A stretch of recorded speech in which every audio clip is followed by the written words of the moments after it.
There we go, guys. We are back again for another fantastic conversation on Friday Night Counter-Attack. This week I'm going to be talking to you guys all about the Women's World Cup, and I'm going to be sharing with you my top 5 players to watch at the Women's World Cup.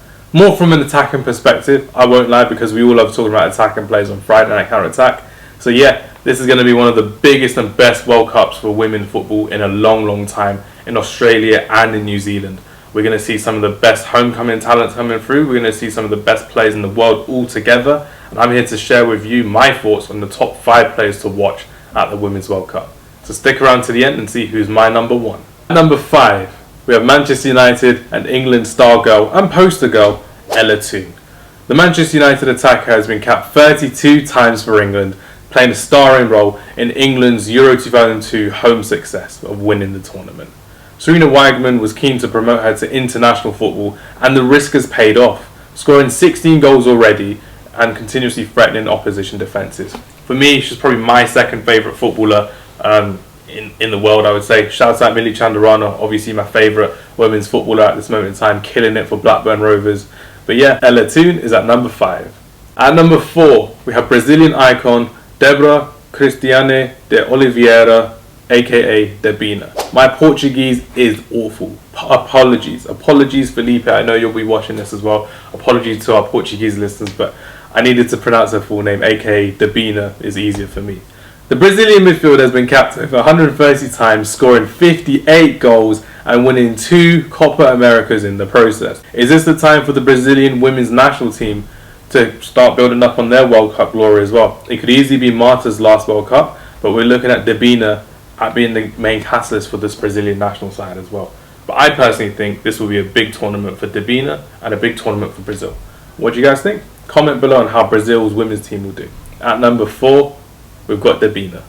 At number 3, we have someone who caused me PTSD way back in 2019 with her iconic sipping tea celebration. I hate it. I hate when people do it on FIFA. I hate when I see it on social media. But I can't hate this player. It's Alex Morgan, the American and former Tottenham Hotspur attacker. The American international has been capped over 200 times for her country, scoring 121 goals and assisting 49 times, leading the USA to 2 World Cup final victories. Personally, for me, I think it could be the 3rd World Cup victory. I'm putting them as favourites in my opinion.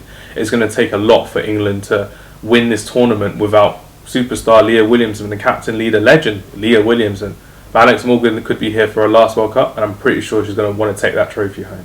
At number 3 is Alex Morgan. At Numero Dos, we have another top baller who's caused me PTSD, but this season alone. This was in the FA Cup final. Australia and Chelsea Samantha Kerr. Scoring the winning goal in the FA Cup final for Chelsea versus Manchester United was a painful feeling, and I'm still feeling it to my core this day. Besides the point, the poster girl for FIFA 23 and the poster girl for the Women's World Cup in 2023, being probably the best player Australia have ever seen in both women's football and in men's football respectively. The Chelsea forward has represented her home nation of Australia over 120 times, scoring 63 goals in the process. Can the 2-time Cup of Nations winner bring home a World Cup this time in her home nation? I reckon if she does, she gets the freedom of the country, Samantha Kerr. But yeah, shouts out Samantha Kerr for causing me PTSD. You're number 2 in my list. Number 2 is Samantha Kerr. At Numero Uno, not 2, dos, uno. At Numero Uno, we have the one and only Alexia Putellas, the Barcelona and Spain player who I think, in my opinion, is the best women's footballer in the world right now. Alexia Putellas is back with a vengeance after last summer being ruled out with an ACL injury in the European Championships. I feel like they need to do a bit more research with women and ACL injuries. There's so many of them happening and so many great players are missing out, which is really sad to see.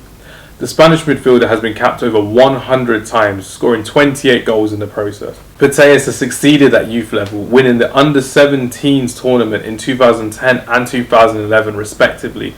However, the 2-time Ballon d'Or winner will not want to stop there with her international accolades. She'll want to take home the big one, the World Cup. She'll want to take it back to Spain. She'll want to be as iconic as Iniesta and Xavi in 2010, taking it back to Barcelona and to Spain and becoming an icon for both Barcelona and Spain, if not already. But yeah, I definitely think the player to watch at this tournament, Numero Uno, is Alexia Putellas. What do you guys think? What players have I missed out on this time around? Are there any players that you think you should be watching at this tournament as well? I'm going to be looking forward to this Women's World Cup. Not really looking forward to waking up at 3-4 o'clock in the morning. But we got to do what we got to do for our home nation. Let's go England. But yes everyone, thank you very much for watching. I hope you guys enjoyed this video. Leave a comment below on who's going to be the one to watch at the Women's World Cup. Take care and goodbye.